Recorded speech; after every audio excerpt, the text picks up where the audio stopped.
If you've been scrolling through endless espresso machine listings, comparing PID this and dual boiler that, and you still feel like you're stuck in a loop, this review is here to cut through the noise. I've spent the last few weeks setting up a Diletta Mio on a small kitchen counter, testing it with everything from a single shot of espresso to a frothy latte for my partner, and I'll walk you through the moments that mattered most. Link is in the description if you want to check the product details on Amazon. First off, the biggest hesitation most buyers have is whether a machine priced in the mid-range really gives you café-level control without turning your countertop into a mini-lab. The Diletta Mio tries to strike that balance by offering a PID-controlled brew boiler and a second steam circuit, features that you usually see on higher-priced units.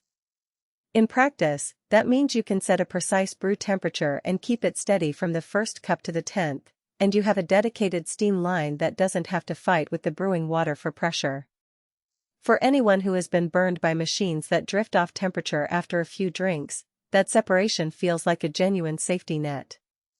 Now, let's talk about daily usability. The first thing I noticed when I powered the machine on was the shot timer glowing on the front panel.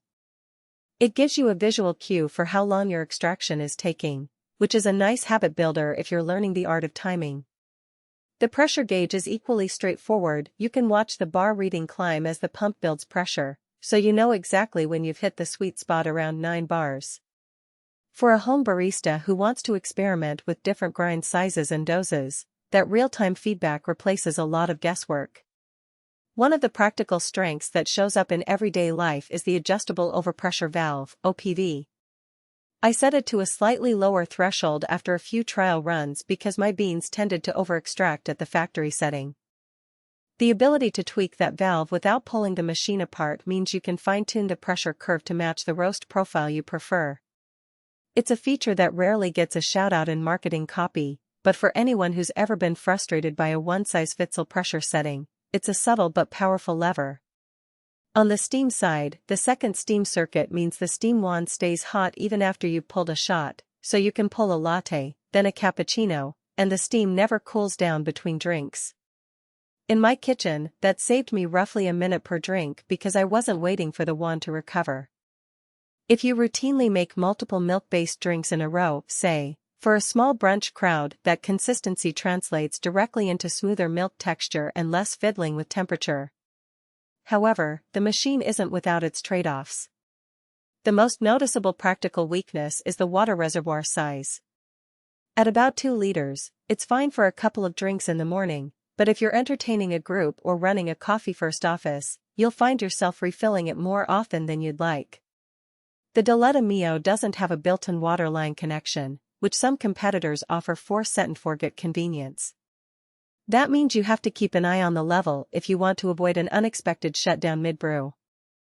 Another point worth mentioning is the learning curve around the PID interface.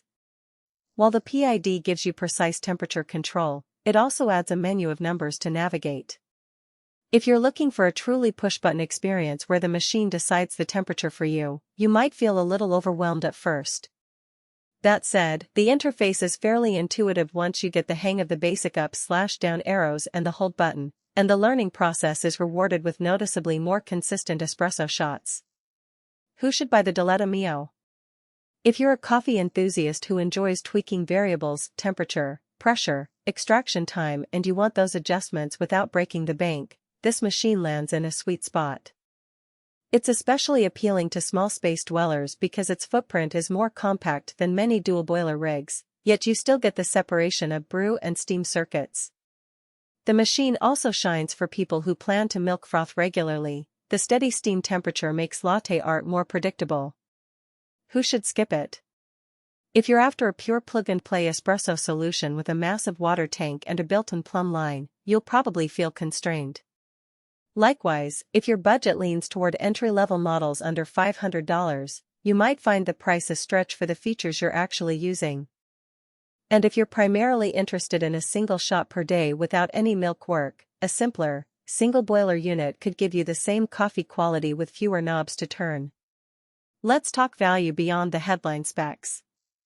The Diletta Mio's 4.3-star rating from over 13,000 reviewers suggests a generally satisfied user base, which is a useful sanity check when the market is saturated with hype.